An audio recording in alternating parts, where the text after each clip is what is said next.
चलो चलो चलो चलो, आज हम इन कबूतरों को नए घर में शिफ्ट करेंगे और इनका प्यारा सा घर बन गया है। चलो वीवर्स, तो इनको इनकी खुशी देखते हैं कितनी होती है नए घर में।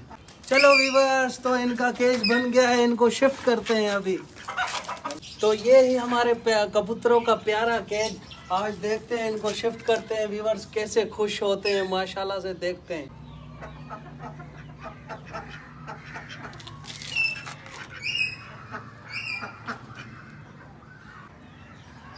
तो माशाल्लाह बहुत हैप्पी है हमारे कबूतर। और वीडियो अच्छी लगी हो तो लाइक, कमेंट्स और सब्सक्राइब जरूर कर देना।